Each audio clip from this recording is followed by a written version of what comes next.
নাপিত ভাই আমার চুলটা বক কাটিং করে দেন। চুল কাটা খুব সুন্দর হয়েছে, টাকাগুলো রাখুন। টমি দেখেছিস বেটা চুল কেটে কত টাকা কামানো যায়? চল বেটা আমরা ডাস্টবিন থেকে নকল চুল কুড়িয়ে এনে হুইলের গুঁড়া দিয়ে ধুয়ে পরিষ্কার করি। চুলগুলো ভেজা জব জব করছে, মেশিন দিয়ে শুকিয়ে নেই। আজকে আমরা নতুন চুল কাটার দোকান উদ্বোধন করলাম, হুররে!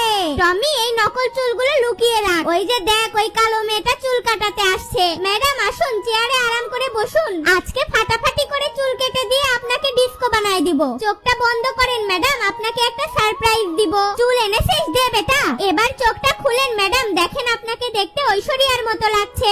বাহ, আমার কালো চুল রং করে লাল বানিয়ে দিয়েছেন, টাকাগুলো রাখুন। টমি চল এই আসল চুল দোকানে নিয়ে গিয়ে বিক্রি করে আসি। ওরে 1 কেজি চুল বিক্রি করে 1 কোটি টাকা পেয়েছি। আজকে খুব গরম লাগছে, গোসল করি। হাই সর্বনাশ, তার মানে এই 12-14 লোকটা আমাকে নকল চুল লাগিয়ে দিয়েছে। পুলিশকে কল দিয়ে সবকিছু জানিয়ে দিয়েছি। এবার 2 বাপ বেটাকে জেলে নিয়ে গিয়ে পাছার উপর ডান্ডা মেরে ঠান্ডা করে দিবে।